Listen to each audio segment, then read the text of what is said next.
everyone. Folks hanging around the door, come on in, take a seat. We are about to get started. It already sounds more exciting than debates were just a minute ago. Come right in.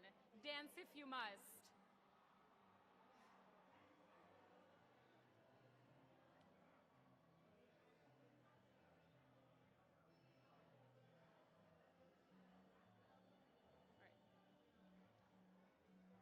Y'all, welcome in. Don't be shy. Come on up front. Take a seat.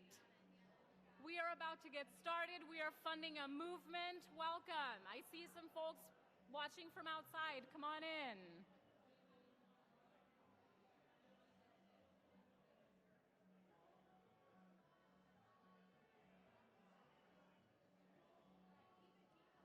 All right. Wait. There's like, people need to sit down. Are we just like starting? Yeah. Yeah.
Y'all, everyone kind of moseying in. Come on in, make yourselves comfortable. Don't be afraid to come to the front of the room.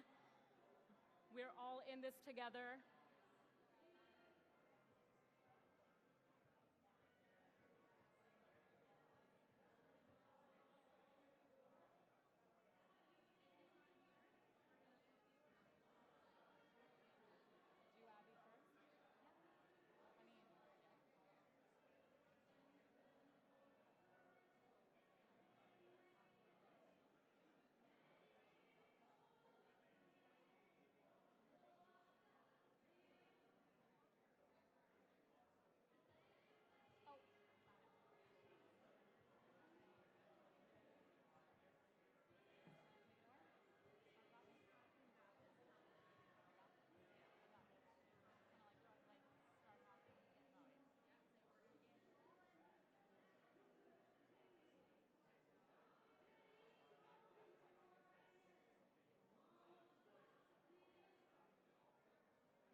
Okay, everyone, we are about to get started. Who's ready? Show of ASL hands. Yes. Okay. Good afternoon, comrades. Boa tarde. Buenas tardes, camaradas. My name is Hannah Thallenberg. My pronouns are they, them, and I am proudly representing Houston DSA.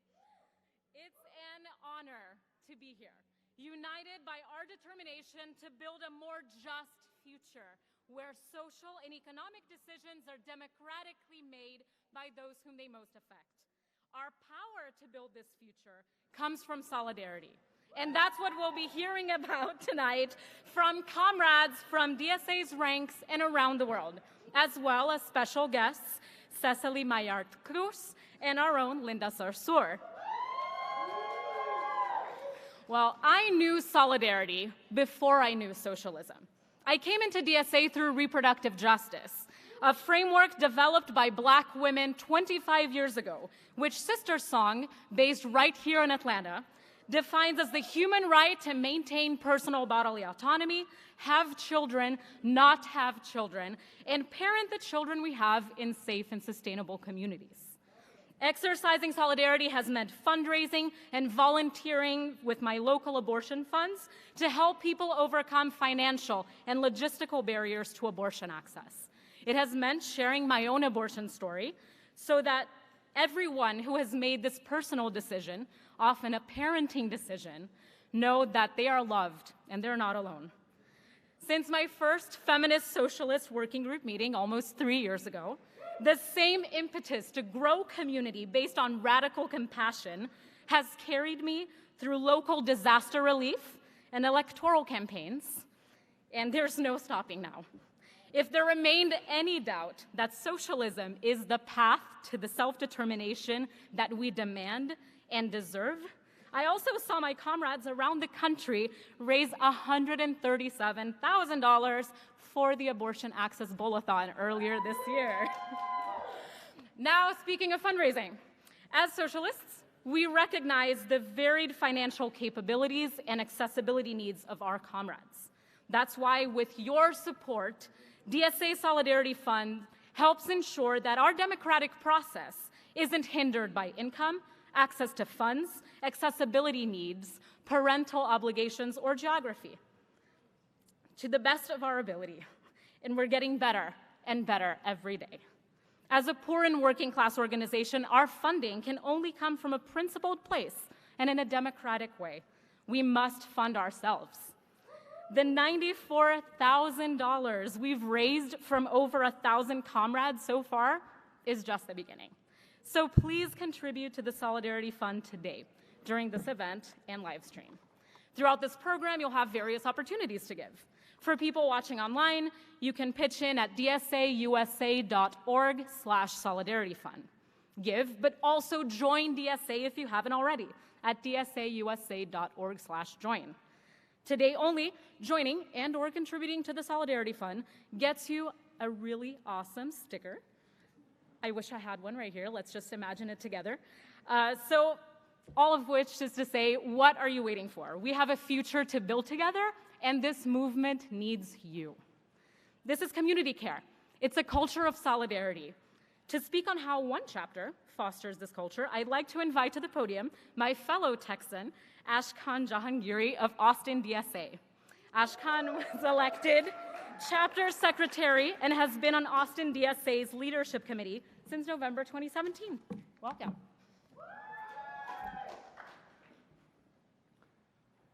Hello, comrades. My name is Ashkan Jahangiri. I use he, him pronouns. I've been a member of DSA in the Austin, Texas chapter for 2 years now. In that time, DSA members across the country and in Austin have relentlessly organized to build working class power, and we have a lot to show for it.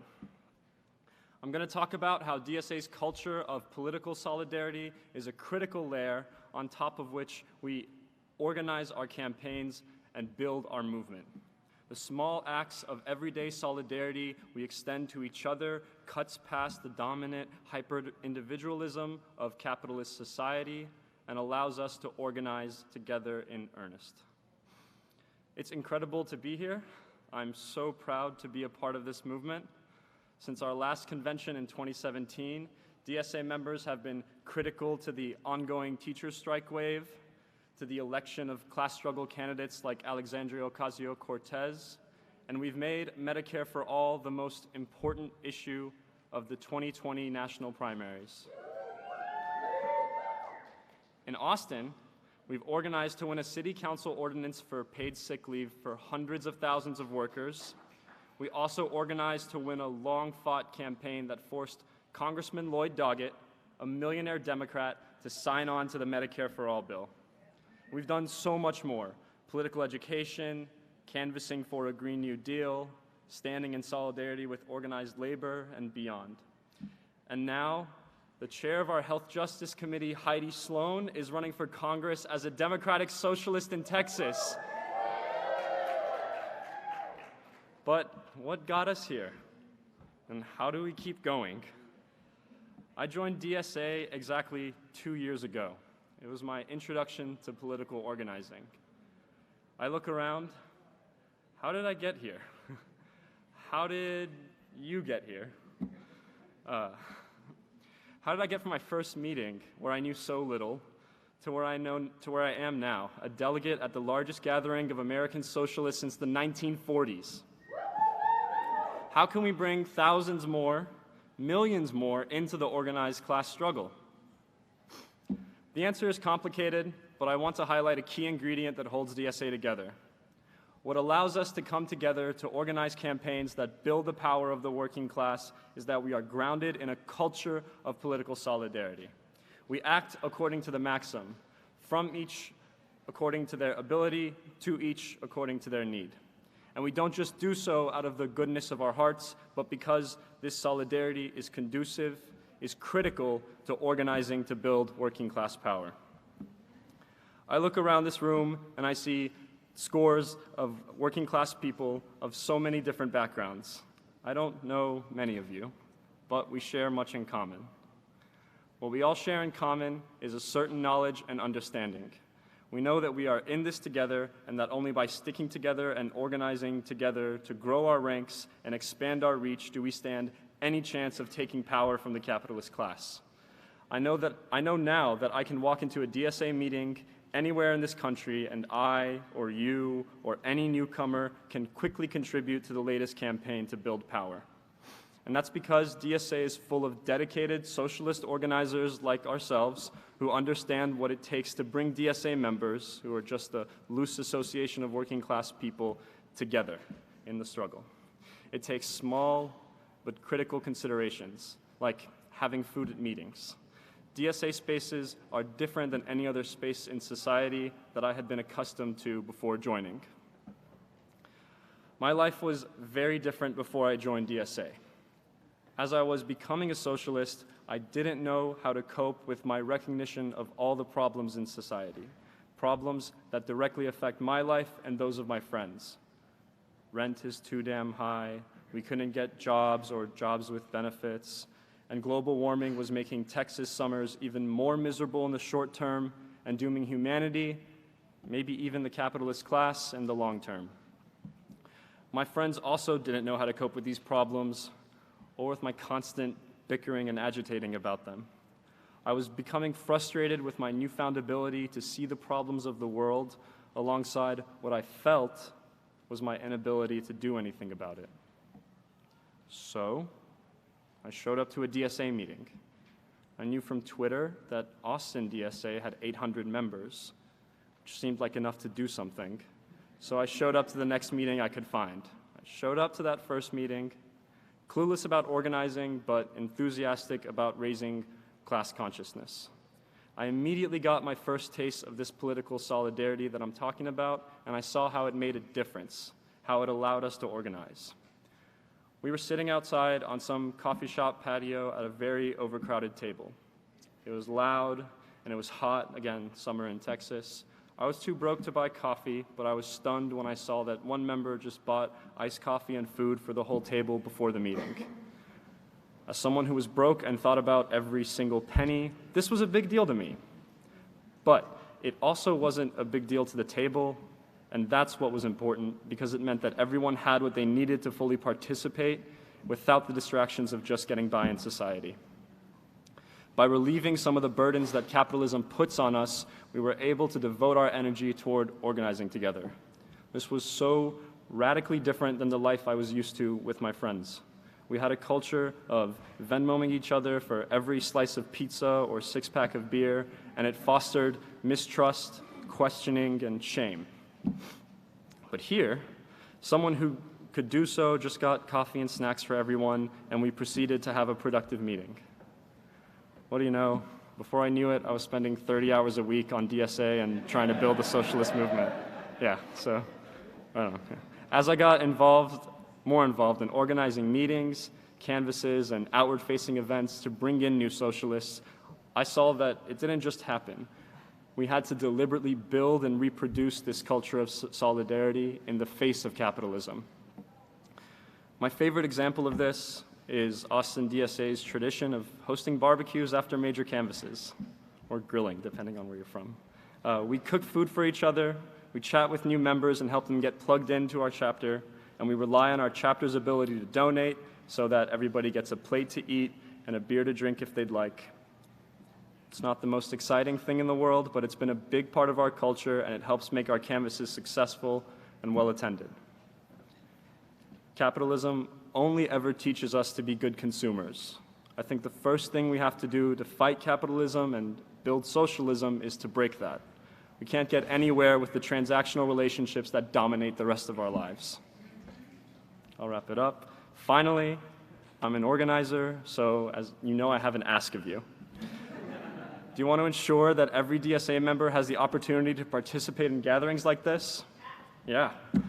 We practice solidarity in many ways, from the solidarity housing many of you are staying in, to subsidizing the convention with our dues, to hosting the convention at one of the only unionized hotels in Atlanta, to being able to come to the convention because of travel scholarships from the Solidarity Fund. The working class is varied, and you know what your capacity to give is. If you have deep pockets, please consider making a substantial contribution. $100, $500, $5,000 to the Solidarity Fund.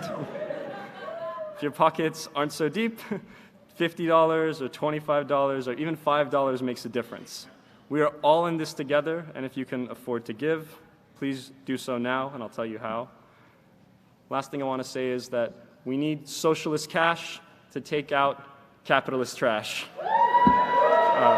I'm going to donate right now, $50. Oh my God. Who's with me? Someone going to donate? Right on, I see a few hands. There are folks with squares. Can y'all raise your hands? Credit card things. Who can take your credit card information or collect your cash or your checks if you brought extras. And if you donate today, you'll get a sticker with a rose on it. Close your eyes and imagine it. Those watching online, you can give at dsausa.org/solidarityfund, and you will receive your rose sticker in the mail. Thank you, and solidarity forever. I'm going to hand it back to Hannah.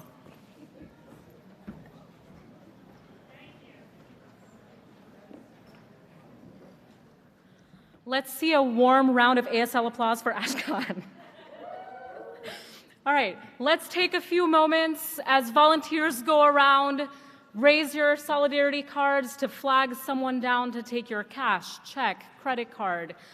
Folks giving online, as a reminder, it's dsausa.org/solidarityfund. I was about to say join because it's so automatic. But hey, if you want to join, if you haven't yet, our movement needs you. So we'll take a few moments. I see folks moving around.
Of one, for the union makes us strong. Solidarity forever, solidarity forever, solidarity forever, for the union makes us strong.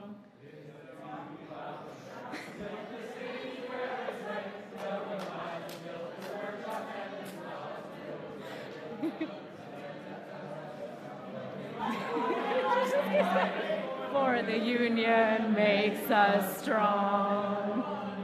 Solidarity forever. Solidarity forever. Solidarity forever. For the union. there's another verse.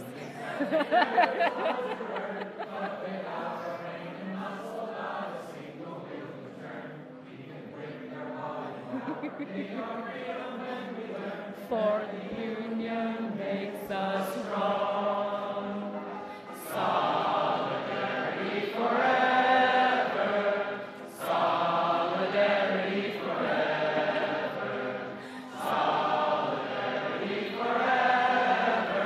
For the union makes us strong. That was beautiful.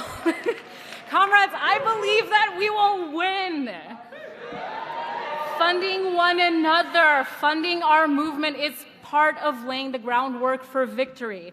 And just as we grow solidarity among individuals, so do we across the arbitrary, violent borders that seek to divide us.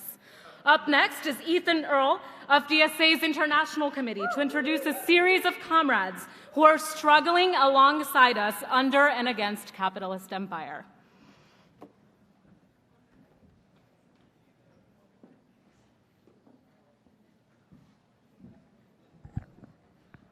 Hey everybody, I'm Ethan Earle, DSA at large, he, him, been in DSA since 2015 and been co-chair of our international committee since late 2018. We're in a period of reforming and growing out the international committee to sort of match the new organization that we are today, particularly post 2016. So if anybody wants to talk to me about that process, here I am. I'll be here all weekend. We'll be having also at 8:30 an open meet and greet for anybody who'd like to learn more. We're also really happy to be here with, I believe, 14 or so comrades from all over the world, from every continent, who are leaders and struggles under really some of the most difficult conditions imaginable. And it's been a real, I think, pleasure and privilege to have them. For me, anyway, in this moment where DSA is growing so fast, is moving so fast, and everything is coming at us so quickly and seems so close, it's fantastic to have folks from other parts of the world who can share with us their perspective and who can help to give us perspective about the challenges we face, about what holds us and brings us together as socialist comrades and what really matters. So that said, we've got, I believe, 7 comrades who are going to come up on stage and in the spirit of solidarity, share with us solidarity greetings from different parts of the world, say just a minute or two about the struggles that they're facing, what they're going through, and how we also can provide solidarity to them in their work and in their struggles. So all of that said, I'm going to get right into it with our first speaker, Rasha Mubarak from the U.S. Campaign for Palestinian Rights. Give it up for Rasha.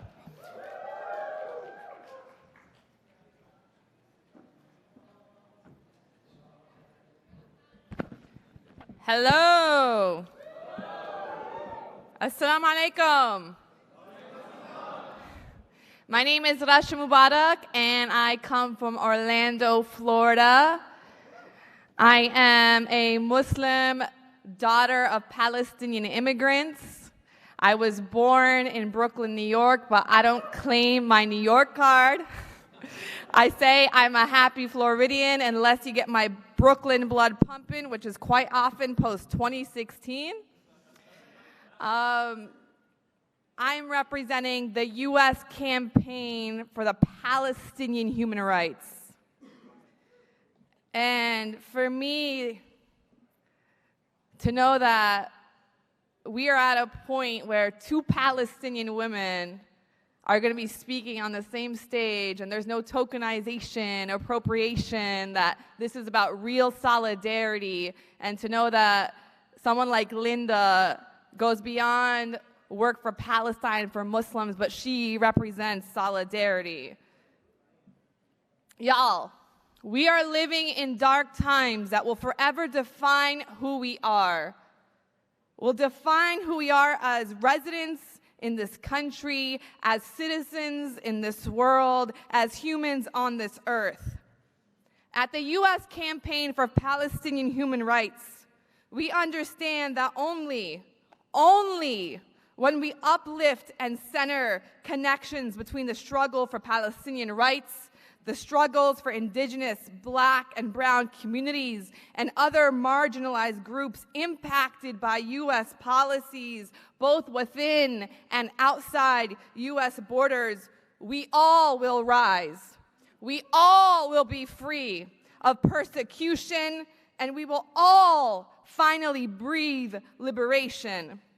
There is a global divide between those who believe in freedom and equality for all and those who justify racial and religious supremacy.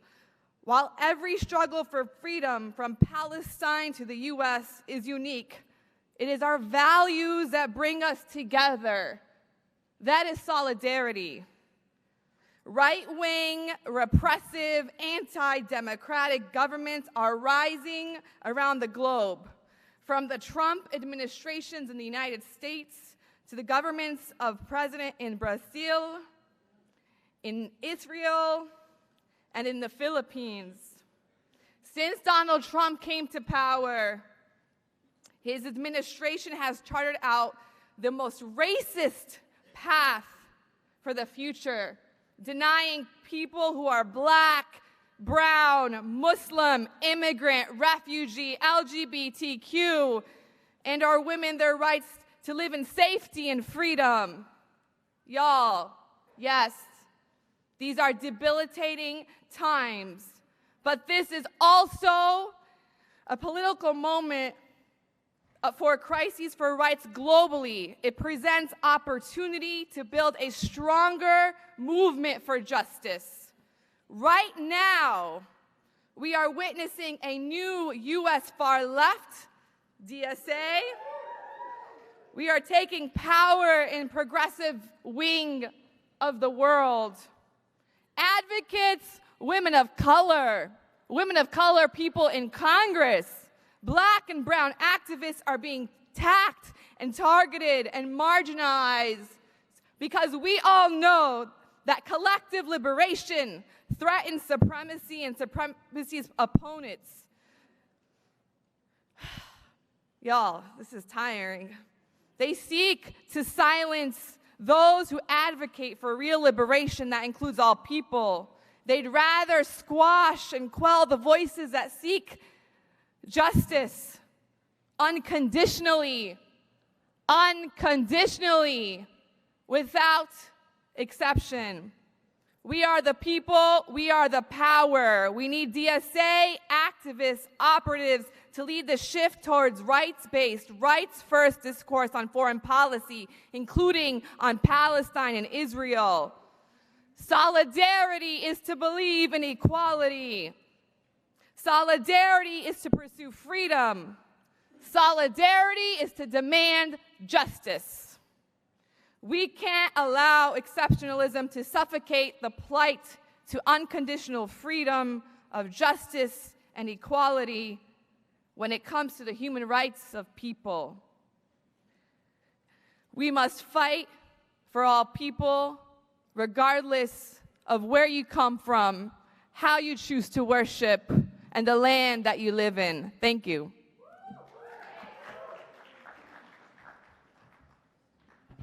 Thanks to Rasha for those powerful words. Next up, we have one of our international guests who is a challenger for Furthest Traveled Award, perhaps even besting our comrades who came on a bus from Kansas. From Japan, we've got Seishi Inada from the peace organization Zenko. Welcome, Seishi. Hi, my name is Hinada, Japanese Democratic Socialist. It is a great honor for me to be with you all American Democratic Socialists, along with other international guests, to be at this historic DSA convention in Atlanta. On behalf of Zenko, National Assembly for Peace and Democracy, as well as MDS, Movement for Democratic Socialism Japan, I would like to extend my fraternal greeting of international solidarity, peace, and justice. Zenko is a Japanese grassroots social movement organization covering a variety of issues from anti-war, anti-military bases, labor issues, organizing temporary workers in the communities, and environmental issues, especially radiation-related health hazards caused by TEPCO, Tokyo Electric Power Co. Nuclear power plant in Fukushima, and also childcare and education. Zenko started in 1970, and next year we will have the 50th annual conference in Osaka. This year, in fact, last weekend, we invited one of your international committee member, Mr. Bill Yates from Seattle local. I hope he will make a, well, he was telling me sometimes people make a mistake, you see. But he said Bill Gates has money, but I have good looks, he was saying. And, well, anyway, he said he would make a good report on what he saw and experienced with us in Tokyo. So please read his report. I am really impressed after seeing 2 days of this convention by the number of young, overwhelmingly young people attending this, and also by the way you run and try to conduct this convention in the thoroughly, consistently democratic way, you see. This ASL language is my first experience, so I will bring it back to Japan. No one is doing it yet in Japan. One of the resolutions we raised in that conference last weekend is on promoting and advancing international solidarity work, especially at the time when the right-wingers and global capitalists across the Pacific and around the world are working together very hard. We democratic socialists should work harder than them across the world. I sincerely hope this bond among democratic socialists around the globe will continue to develop till we defeat Abe in Japan and Trump in the US, Duterte in Philippines, and Bolsonaro in Brazil, and others. We continue this solidarity work for the long time to come in the future. Long live democratic socialism. Long live DSA. Long live international solidarity. Yeah, thank you very much. Thanks very much, Anata, for that. ASL Applause, just one little example of international solidarity in action. From there, we're going to move to Europe, where we had another recent showing when Maria Svart, on a trip to Brussels, taught the European left what Zoom was. And now apparently the European left loves it. So to talk to us about that and perhaps other matters as well, next up we've got from Die Linke, the left party in Germany, Ali Schroeder.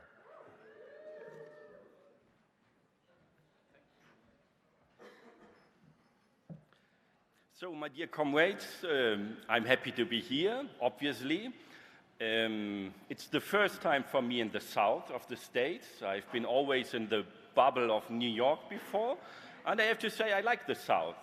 I chatted with people on the streets, especially with homeless people, and they are really nice persons, and they are on your side, I guess, on our side, and we are fighting for them, and we are fighting for the poorest in society, and this is a good job to do. So, following your Congress, I have to say something. You got everything to have success. So, you are smart, you have got passion, you treat each other fairly, most of the time, and you got the momentum. So please stay together. I know that parties sometimes have growing pains, but go forward, make it productive, and please avoid the sickness of the left, and that's the splitting. We have several examples of that in Europe, and don't do that. Huh? Don't do that. So, and I was told to be very brief, so I will, and I would like to share only one political message with you. And as I'm from Germany, it's my duty to say very loud and clear, anti-fascism is no crime. It's the opposite. Anti-fascism is a duty to all Democrats. And we all together, we are anti-fascists. We are going to the streets and campaigning together for anti-fascist, democratic and social society. And if we will not do that, nobody will do the job. So our responsibility grew, and let's go on forward. And dear comrades, I'm so happy to be here. Thank you very much. Thanks so much for that, Ali. When he said that we all treat each other fairly, I misheard him as saying we all tweet each other fairly. And I was like, but anyhow, next up we're going to stay in Europe here and hear from a representative from the Party of the European Left representing 28 parties across Europe. From its executive committee, we have Waltraud Fritz. Waltraud, the floor is yours.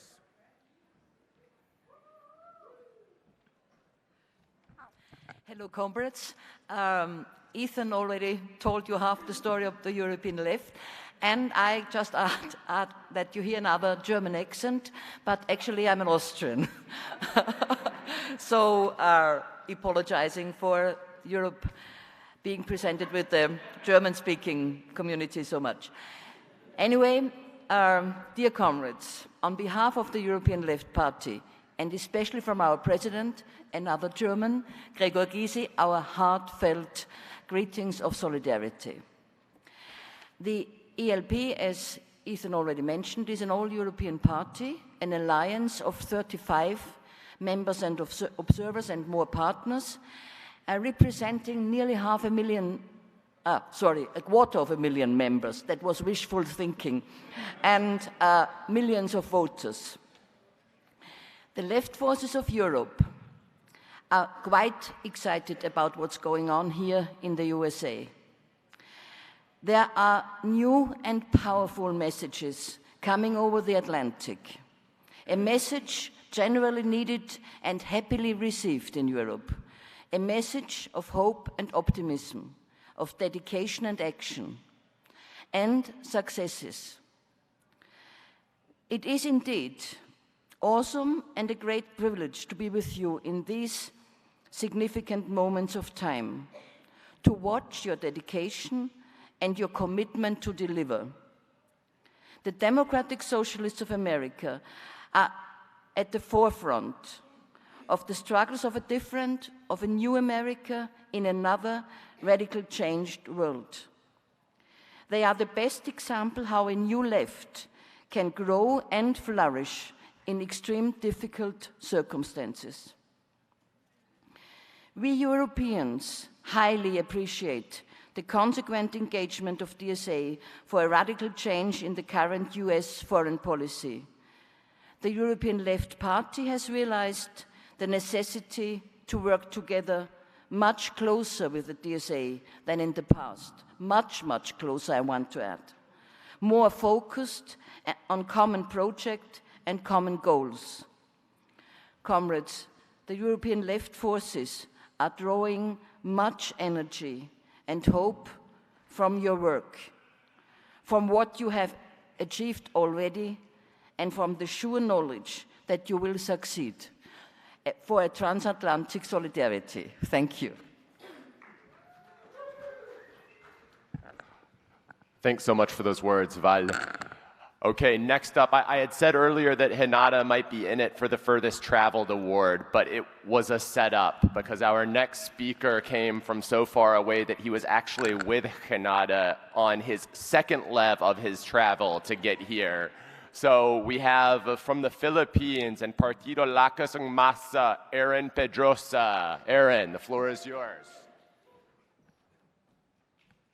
Mabuhay, DSA! And let me just refer to the script. It has to be official. It was written by my party. The extrajudicial killings under the Duterte regime have now risen to around more than 27,000 Filipinos. and that does not include the killings of 20 Filipinos in less than 1 week in one province. The Philippines has 80 provinces. Imagine, 73 killed on an average every day, 3 Filipinos every hour. We understand that the Duterte regime and its authoritarian rule, heralding the slide towards dictatorship, is a part of an international political period and trend. This trend is represented by the rise of national chauvinists and white supremacist forces, racism, misogyny, attacks on reproductive health, the rejection of climate science and concerted push towards coal and fossil fuels, and the drive to war in international relations. We believe that today, more than ever, international solidarity has to be an essential component of the political struggle, and this solidarity should be propelled and led by the socialist movement. An international solidarity from against rising dictatorship and fascism. Our main focus in the Philippines is building and developing the resistance to the authoritarian Duterte regime and the slide towards dictatorship. And we call for a campaign of international socialist struggles, solidarity with our struggle. While this far right is on the rise, the resistance is also growing. Although there's so much to be done to develop the struggle to reverse the right-wing trends, the positive developments we're seeing in the US is encouraging.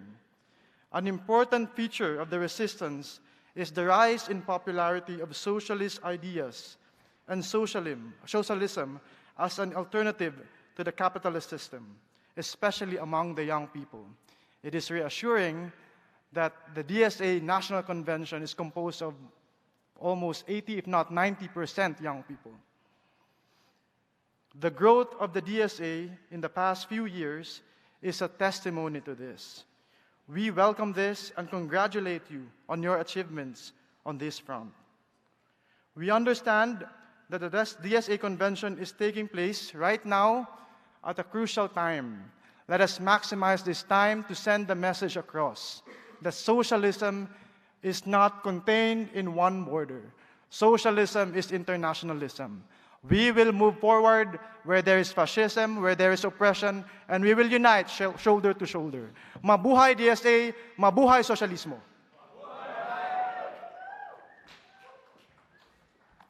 Thank you so much, Aaron, for all of that. It's really important for us to remember that our democratic socialism is not socialism without international solidarity. And the stories of struggle and perseverance that Aaron and others have to tell us is a really important reminder of that. So is our next speaker, who is going to talk to us a little bit about terrible adversity, oppression, and also the courage of a movement. I'm going to welcome from the Sudanese Professionals Association, Nuh Hussein.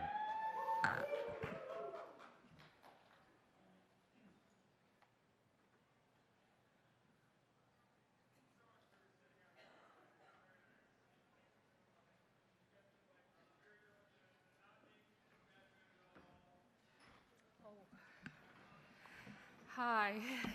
Assalamu alaikum. I'm not really expect to give this 2 minutes, so I just wrote it when I was just sitting here. So yeah, and hopefully my English will also help me. So really and truly being here in the DSA 2019 was a worthy experience for me, really. Your work is mighty and your effort is an example for a role model for other nations like Sudan, and must be raised up and look for their rights and better life. What I observed from yesterday here, that grabbing legitimate rights and the political democracy, like what you have here, come by claiming them.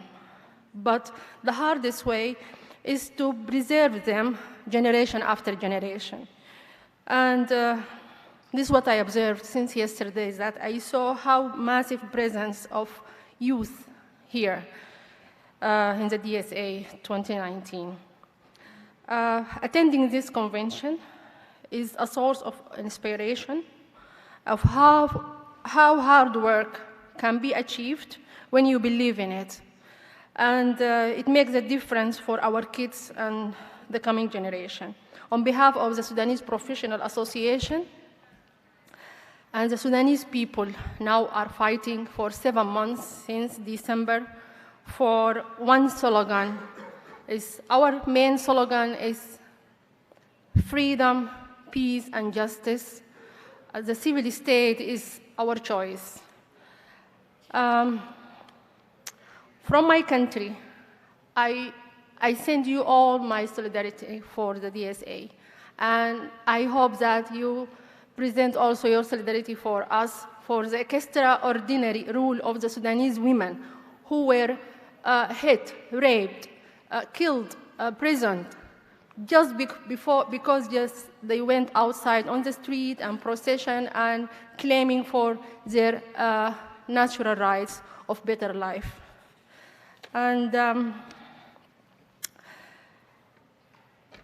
solidarity for DSA, solidarity for the peaceful Sudanese revolution, and you are really our role model right now, in Sudan. And I will be happy to transfer what I learned from you since yesterday till tomorrow to my country when I will be back in December by the end of this year. So thank you so much.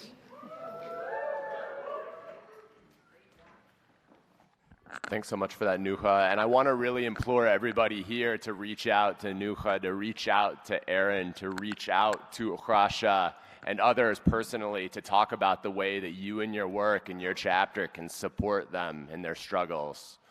So we're just about to finish this segment. I again just want to say thank you so much to our international guests who are here. We have one more speaker. We have other international guests in the audience, so please look for them, get to know them, talk with them.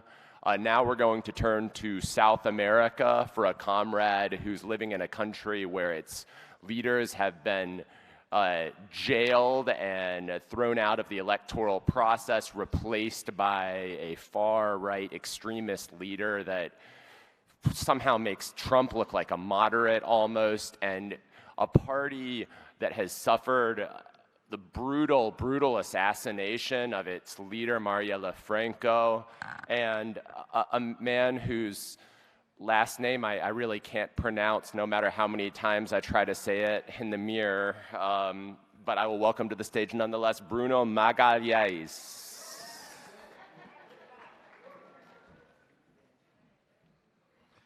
Thank you, comrades. The guy in the airport really can't pronounce that too. My name is Bruno. The last 10 years I was a public school teacher in São Paulo. Now I'm working in the international task in the PSOL, our Socialism and Liberty Party. At first I need to congratulate all the comrades.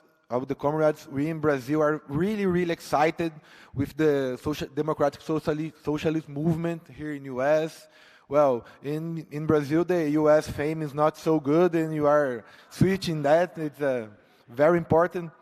I think the internationalism is important because show us that all the human beings are the same, and all the peoples are the same. And well, it's very in a capitalist world when individualism is the most important thing learned, taught by the people. It's very important the internationalist study. I have two examples of internationalism is important to us in Brazil.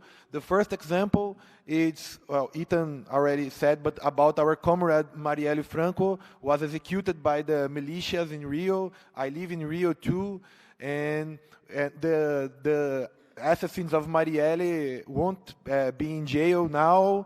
And if the Marielle crimes don't solve, sorry, my English is really awful, but if the Marielle crimes don't solve, every militant in Brazil was in danger because Bolsonaro said he can't kill more. And for us, it's very important. We have a movement called Rede Emancipa. It's a social movement education. I have the T-shirt. And we are organizing the youth in the favelas in Rio and other country, parts of the country to fight and organize against the militias and against the far right. No? And another example to finish, it's, well, as a teacher in São Paulo, we go to strike, we went to the strike at the same time of the Oakland teachers. And the example of the Oakland teachers, we send letters, they respond to us. It's very important to São Paulo teachers to be more moralized, more strained in our struggle. No? To finish, I think it's important, the internationalism, because when we felt alone in our tasks, in our militancy, it's very important to think there are thousands and thousands of other comrades around the world with the same struggle, with the same fight, and it's very important to moralize our struggle. No? And well, I think it's not only a slogan, but our internationalism really can defeat imperialism. We need to try that and win. Thank you. All right, thank you so much to all of our international guests, again, for how far you've come and for being here, for sharing with us tonight. I am going to turn things back over to Lawrence and Hannah and the crew, but before I do, I will just add and echo their comments to please give to DSA here today. I'm going to take up the challenge and give $50 with the little thingy as soon as I sit down. Please do the same. And that's it. I'm looking forward to hearing our next speakers and to hearing, I believe, Hannah take over. Thanks, everybody.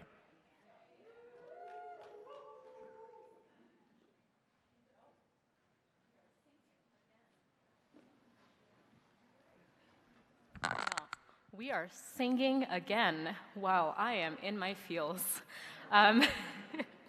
Obrigada, Dankeschön, arigato, shukram. Introducing the international. Hey guys. Hey.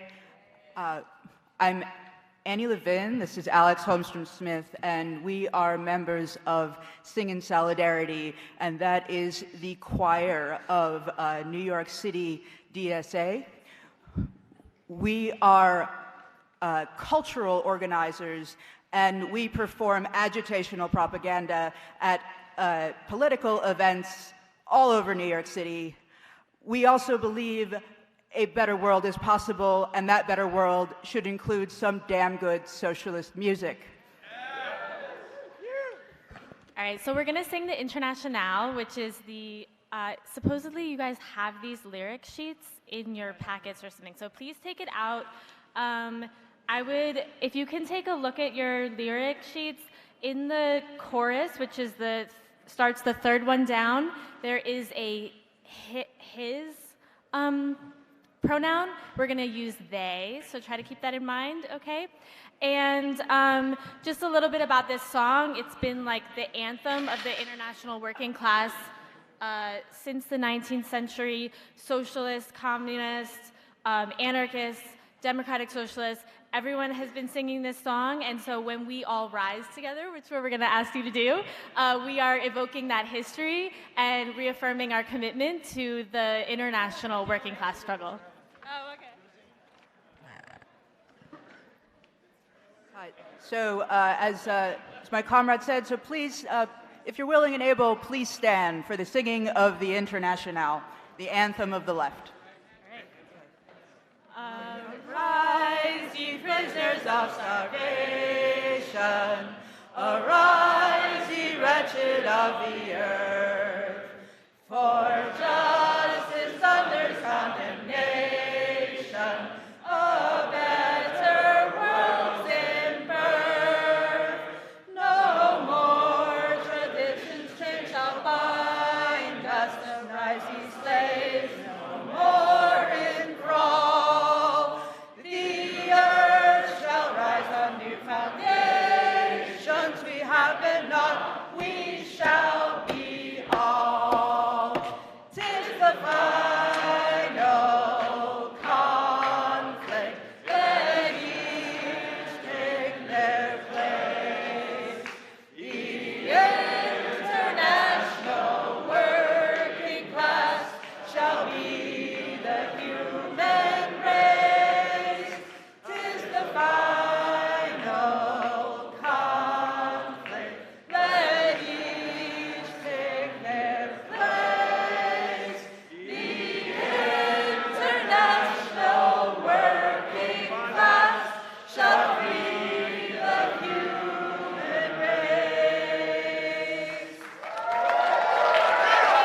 Thank you so much.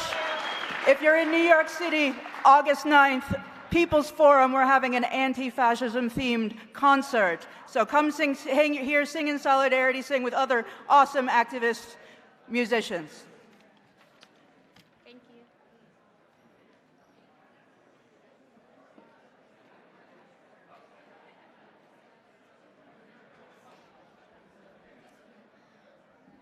All right, y'all.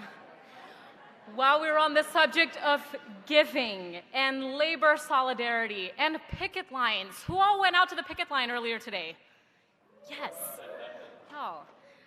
It is my pleasure to introduce you to Abby Agresti of Chicago's DSA Labor Working Group, who supported workers in her city across a 26-hotel strike. Hi, DSA. My name is Abby, and I am here from the mighty Chicago DSA chapter. We are over 1,400 socialists that are hitting the pavement. We are electing socialist aldermen. We're fighting for rent control. We're municipalizing our energy system. And we are fighting for Medicare for all. We are organizers fighting for democracy in our city and our workplaces. So in a training recently, we made a joke that if you stumble upon a picket line, this is what you should do. And that's because Chicago is a city where workers strike. I recognize that's not normal. We are proud of that militant history, from the Haymarket Affair to the Chicago Teachers Union strike. Chicago workers know their power. Chicagoans really take to heart the famous line in Solidarity Forever, "Without our mind and muscle, not a single wheel shall turn." So one day there was a big strike. It wasn't one day, it was actually a month. It was in 2018. There was a massive private sector strike of 6,000 workers at 26 hotels. Like the union members here at this hotel, they were Unite Here members. And those workers used their most powerful tool against the boss to forgo going into work and to walk the picket line instead. They were demanding one of the most central things that we fight for as socialists: health care. See, in Chicago, it's really cold in the winter, like really cold in the winter. And the hotels, because no one comes and visits us, the hotels have to lay off their workers en masse. I don't agree with this, but they do that. It happens. And when they lay off their workers, those people lose their employer-based health insurance. That's something you can hiss at. Now, many of us in this room viscerally know the feeling of losing our health care. It's one of the scariest things that can ever happen to a person, and being told just go on COBRA is not enough. We need Medicare for all. But we don't have that right now, so these workers had to do what they needed to do to win year-round health care, so they went on strike for it. So Chicago DSA, we found ourselves in a kind of odd role. We were suddenly thrust into being the largest organization with the infrastructure to provide community solidarity to the striking hotel workers. It was actually really wild getting calls from union presidents asking me what DSA was doing to support. And they wanted to follow our lead. I'm gonna be honest, we were lost. Except one day I was biking to work and I heard one solo bucket drum. So you all know, if you've ever seen a hotel strike, they are loud. That is part of their strength, is that they're loud. But this was just one drum by itself going. And I called my boss and I told him that I was gonna be late. And I biked around until I found that drum. And I found it. It was a tiny picket line of only 7 workers. They were far away from the rest of the picket lines. They were very small, but they were strong. Once I hopped off my bike, I was met with a hug from a woman shaking a tambourine. Her name is Wanda. She was shocked that a stranger from the street stopped their commute to walk in circles and make noise. I immediately texted my comrades Kevin and Tony, and together we made a plan. We should send our members to walk that tiny line and that one only. The other lines had twice as many people and tons of people who were able to stop by during the day because of their location. But that one needed numbers.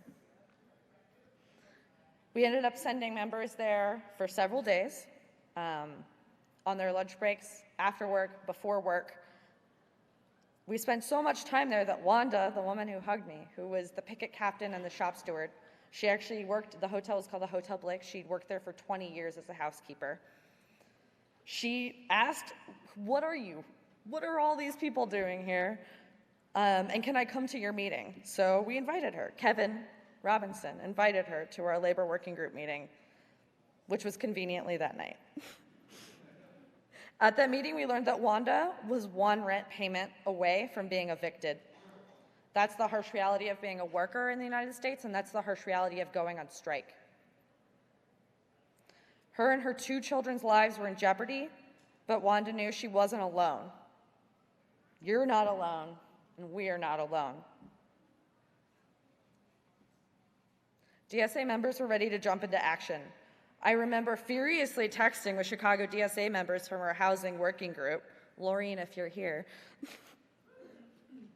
seeing if we could set up a fundraiser or even community defense to make sure that Unite Here members would not be evicted just because they were fighting for year-round health care. Thankfully, we didn't have to do that, because soon Wanda's call from the picket line was answered, and we won. Since then, we have established a strike and solidarity committee, and right now we are actually preparing to provide solidarity to over 30,000 public school workers who are preparing to strike for better schools and stronger communities. This time, we can plan ahead. Now, I know that Chicago isn't the only chapter that has seen solidarity in action. In Detroit, DSA members fought against the closure of a GM plant while making demands for a Green New Deal. New York statewide DSA fought for rent reform and won. Louisville and Austin both organized and made their entrenched Democrat congressmen endorse Medicare for all. In DSA, we know solidarity. What we learned on that picket line is that we have power in numbers, that when we stand together, we can win. We need a mass movement towards socialism. We have the world to win, comrades, but we need to go do it. But first, this is one of the places where we build that. And I know that it took a lot of time and money to get here. So I have an ask. I always have an ask. Could you make a donation to DSA Solidarity Fund? Because as we build power, we need to do 2 things. We need to have organized people and organized money. So can you donate $5 or $10 or whatever amount is meaningful to you? Yeah? We need to pour our financial resources into this movement. Let's stand in solidarity with each other right now. There are people on the sides ready to collect your donations. They have the square thing.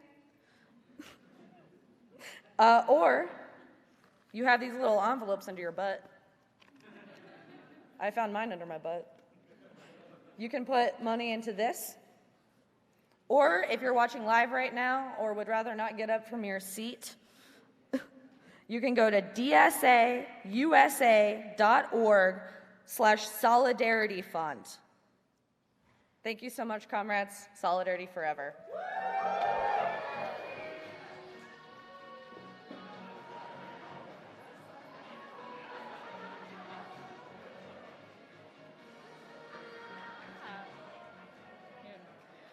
Y'all, let's see a round of applause for Abby. Y'all, as an update, as of now, we have raised $99,000. And I know that with all of you here, we can make it to 100,000. Before we started this event tonight, 100 donations had already been made today, the average being $24. Again, from each according to ability to each according to need. So, like Abby said, locate our amazing volunteers with the bags for the envelopes, with the squares for the checks and cash. And I asked you to imagine the sticker that you get earlier, but here it is. It's real cute.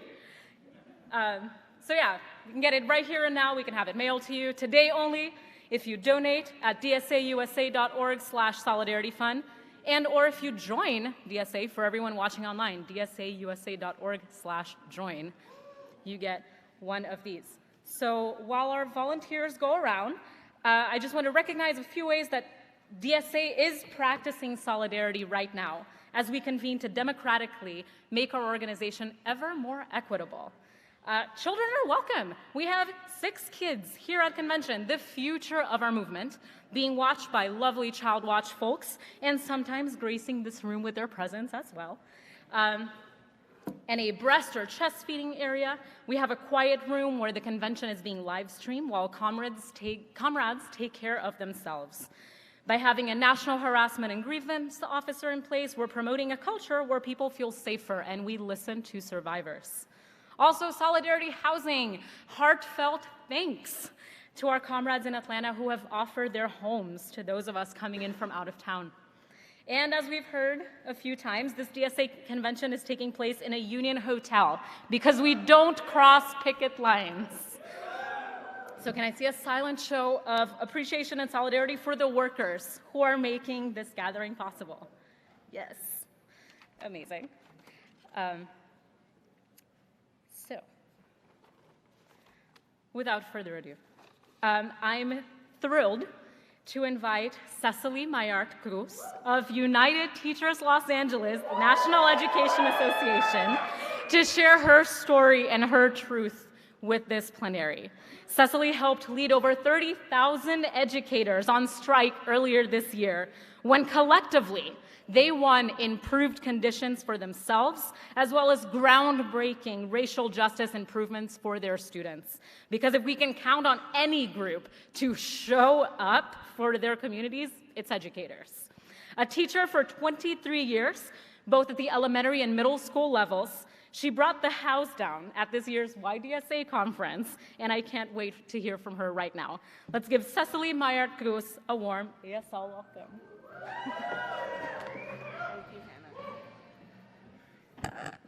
All right. Good evening, sisters, brothers, and non-binary siblings. My name is Cecily Mayart Cruz, and I am United Teachers Los Angeles NEA Vice President. And I'm humbled by the invitation to share with you tonight. For as long as I can remember, I have been an organizer and an activist. Whether it was in 11th grade, as a student in 1989, jumping the fence to walk with my striking teachers, leading paraprofessionals to organize and demand our duty-free break, as a first-year teacher in Compton, organizing a sit-in at the district so that we could get paid, or in January, striking with 35,000 of my closest colleagues. A strike that continues to reverberate throughout the nation. Our strike did not happen overnight. It took 4 years to build structures, to test those structures, to refine, retool, reassess, and repeat. But let's go back. In 2011, progressive-minded folks passed a resolution called The Schools Los Angeles Students Deserved. It was shelved by our former president of the union. We assessed the terrain of our union and how to take it over. And in 2014, we were elected, and we used the Schools Los Angeles Students Deserve as an umbrella of what was needed. We needed to change our union from being a service model to an organizing one. That meant we needed to hire an executive director, a research and analytics director, a communications director, a field and organizing director, a political director, and regional organizers. That was a lot. But we needed that. We needed all of these positions to enact a change that our union needed and deserved. And so we got to work, conducting a deep organizing plan with students, community organizations, parents, where our goal was to listen to the community and lift up our issues and theirs simultaneously. We also began going to school sites. We have 925 of them. We led bargaining and listening sessions with members, and we did the same with the community. We used the model bargaining for the common good to lift up our issues along with the communities. And in order for folks to actually buy in, we needed to be real. We needed to be authentic. But meanwhile, the district and the privatizers with their neoliberal agenda said the district was broke on purpose. They created a crisis, they starved our schools, and then they blamed educators. Educators lay dormant, working and providing for our students. They never asked for much except RESPECT.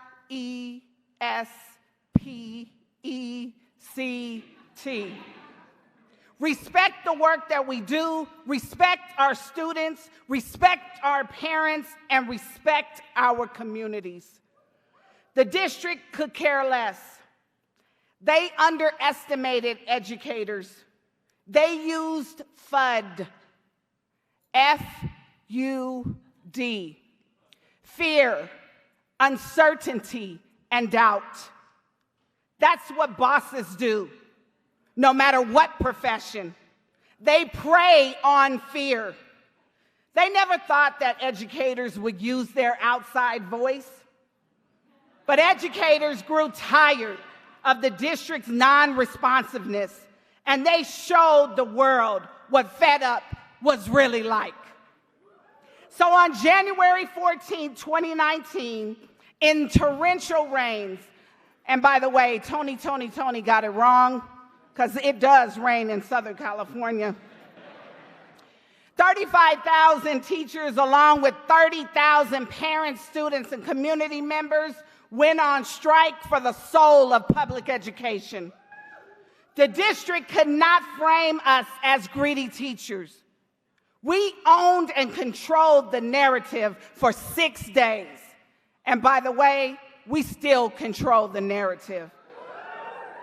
We spoke about class size and over-testing, supports for our students, community schools, immigration defense, green space, and ending random searches that criminalize and marginalize our Black and brown youth, our queer youth, and Muslims.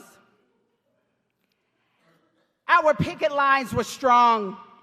Our message was disciplined.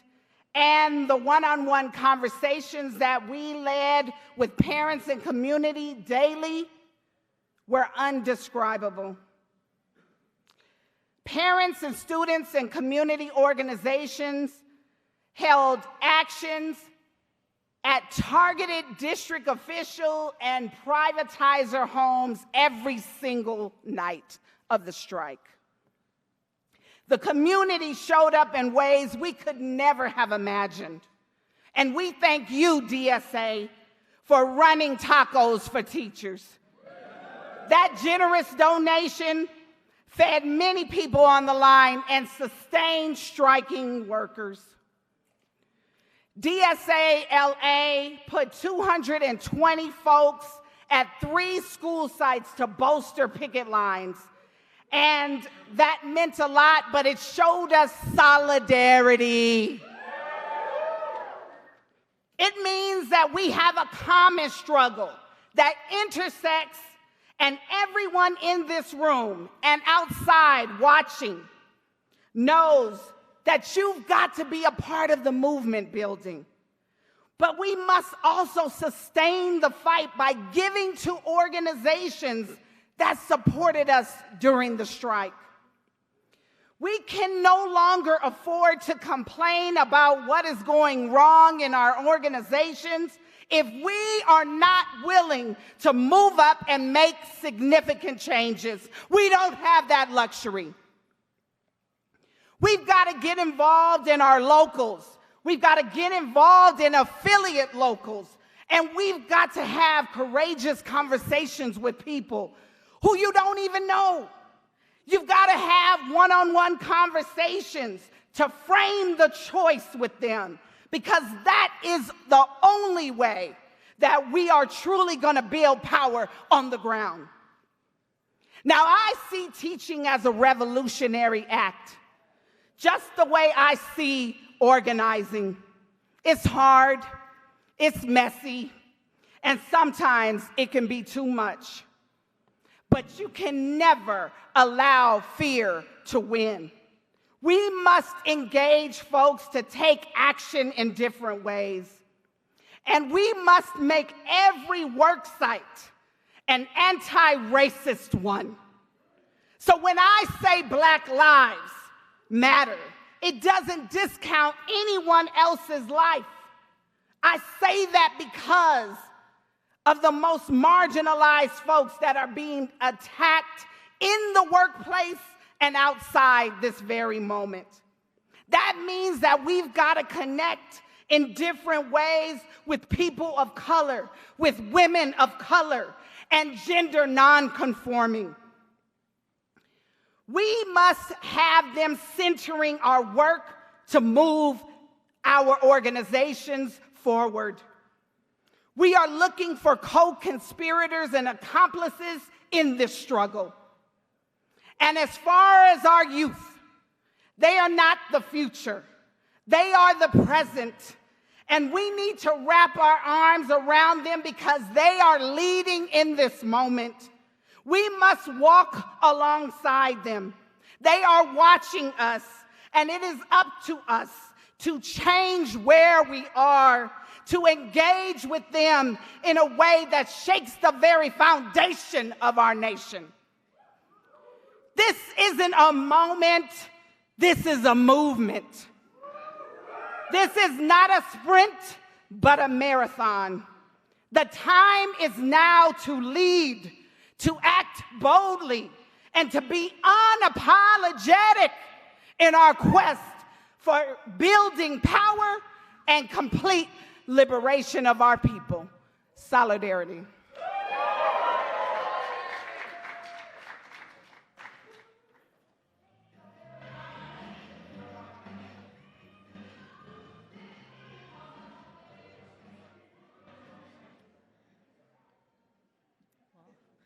R-E-S-P-E-C-T. Thank you. Hard to follow that, but we have one last speaker left to introduce while y'all let the solidarity just soak in. Our next guest, Linda Sarsour, is a DSA member, Palestinian American Brooklyn community organizer, self-proclaimed Islamophobe's worst nightmare, and former executive director of the Arab American Association of New York. Linda has been co-chair of the 2017 Day Without a Woman and the 2017 and 2019 women's marches, as well as the lead plaintiff in a suit challenging the legality of Trump's travel ban. Earlier this year, Linda and I, having never seen each other before, crossed paths in line for the She the People Presidential Forum at Texas Southern University back in Houston. And before I could finish awkwardly saying something along the lines of "thank you for being here," she already had me in a warm hug, which is a testament to the power of solidarity. So without further ado, please join me in welcoming Linda Sarsour.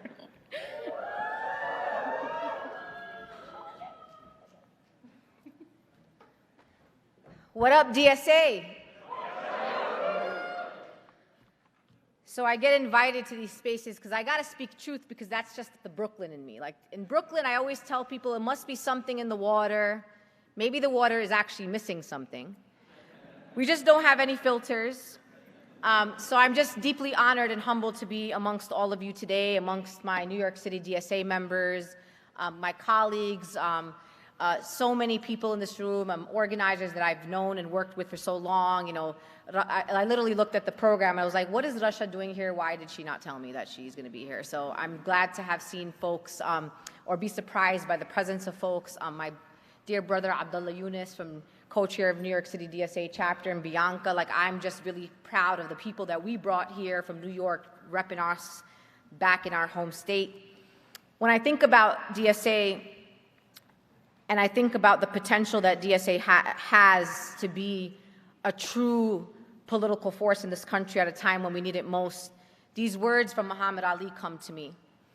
Impossible is just a big word thrown around by small men who find it easier to live in the world they've been given than to explore the power they have to change it.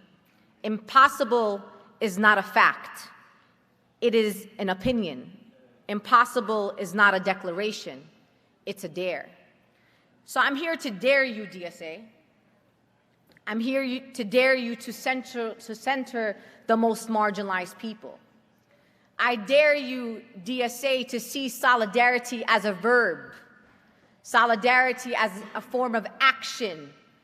I dare you, DSA, to be not about you, DSA, but about the most broken and marginalized and hurt people in this country who are counting on you to get your shit straight so we can get our country straight. I want to dare you, DSA, to remember that you live in a country where there is fascism, full-blown fascism is happening around us. And if you don't see that, then we got problems. You are living in a country where we are literally stripping babies from the mothers of the arms of their mothers.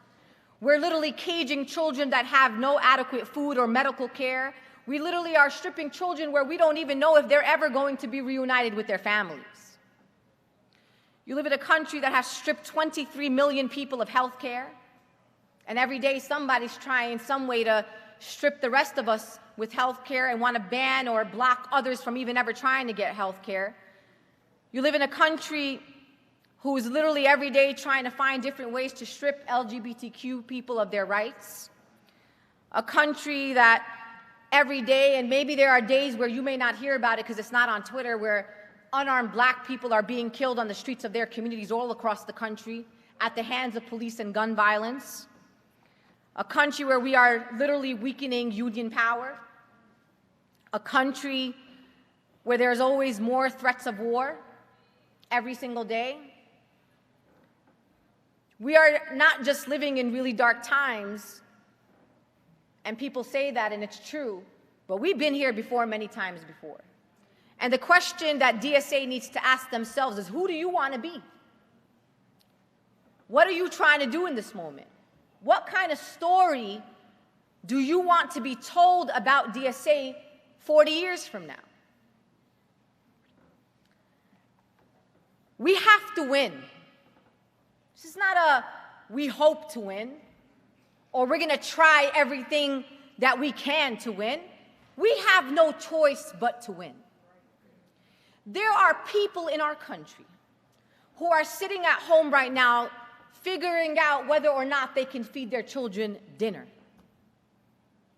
There are homeless people right now on the streets of our communities, some of whom are veterans, who are trying to find the next place to sleep tonight.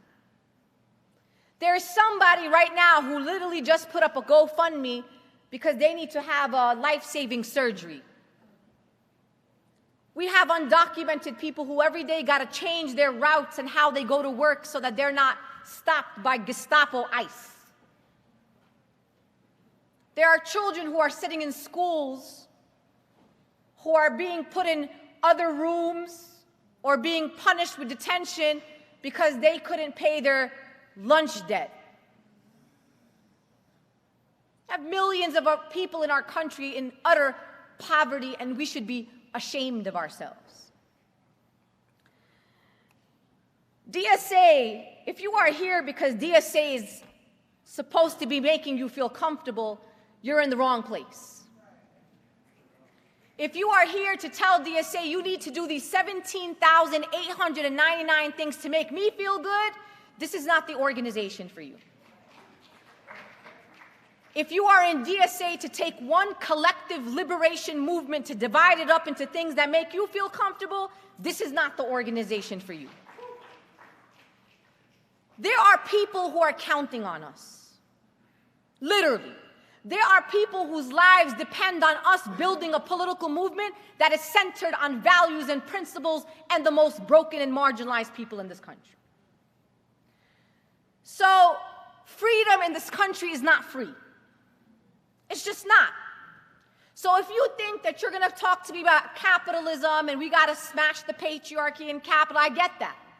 Got to do parallel tracks because you live in a capitalist nation right now. I'm sorry to break it to you.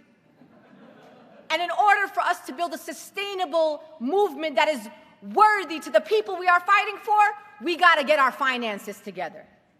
We need money to build this movement, right? Some of you may be like, well, I have a lot of time on my hands. I can come and volunteer. Not everybody has that time. We need to have organizers, like Cecily said. We need to be able to make sure that we could cover and show solidarity and help uplift and build the capacity of movements all over this country. And DSA has that power, has the resources and the capabilities to do that, and we need to do that. So I say to all of you that while you're all trying to build the revolution, while you're all trying to smash patriarchy and end capitalism, which is probably something we may all agree on here, in the meantime, there are really hurt, broken people that know that that's not happening, at least not by next year. So that means in this time, DSA people will have to realize that we got to alleviate harm on the people who are being the most harmed in this country. So don't be all about you and I don't like this, I don't like that, I don't feel. It's not about you. It really is not about you.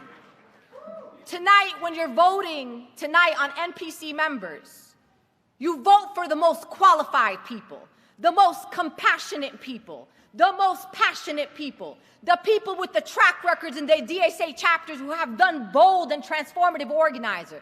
It's not about who you like and who's in another faction and who's in another caucus. It's not about that. And if that's what you're going to do tonight, then you're proving to marginalized people all over this country that you don't give a damn about the most broken people. You only care about yourself and what you believe and what you think. So I came here to tell DSA this. I'm counting on you. I come here because I am in solidarity with you. I am a card-carrying DSA member because I see the potential of DSA. DSA has a lot of potential. People are afraid of DSA. I know they are in New York for sure. I don't know about it everywhere else. So I want to wrap up by saying this. We live in a country that has done horrible and atrocious things to people. And if we keep internally fighting amongst ourselves, we are giving the opposition the pathway to create more atrocities against our people, more than they already are. Unity is not uniformity. We all come from different places. We have all been brought up different ways. Some of us are immigrants. Some of us are children of immigrants. Some of you are from the South. Some of you are from the North, from the East Coast and the West Coast. We're all not going to agree on everything. Guess what? That's normal, people. That's just normal, just so you know. So unity is not uniformity. So you cannot have an organization who's going to cater to every single human being that is in that organization, and everybody wants to see That's not how this works. This is a collective organization where we pick principles and values that bring us together. And if you care about other things outside of those 10, 15 things, well, then go organize around those things. There's no way that an organization could be everything to everybody. So I'm not going to lie to you, I've been a little frustrated watching this whole thing. Procedural stuff. There's 5 hours of against this and against that and for this and for that.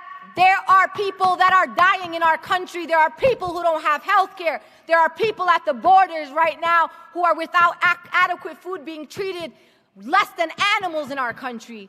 And we don't have time for this. Get it together, DSA.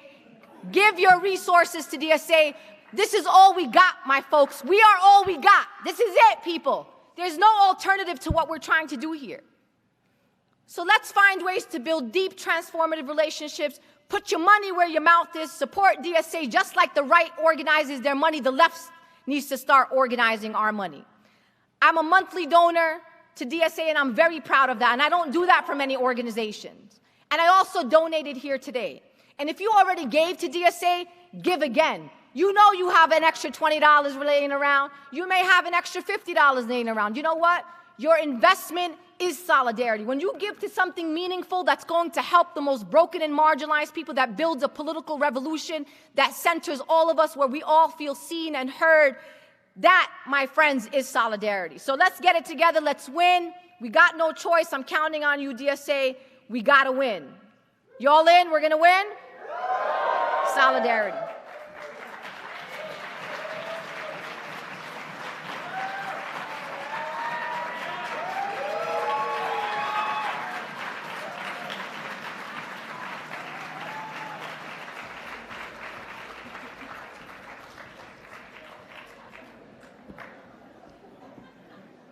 Y'all, if this wasn't abundantly clear, we are in this together. From our shared responsibilities and goals arises community, and community care is what sustains our democratic socialist movement. Following Linda, I really have nothing else to add. So as you take to heart what you just heard from our extraordinary comrades, I urge you to continue to contribute whatever amount is meaningful to you to the DSA Solidarity Fund. By the way, update, we have broken $110,000 invested in our movement for radical, compassionate socialism. So thank you.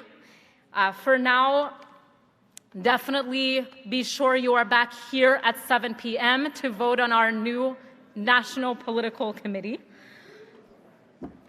Solidarity forever, y'all.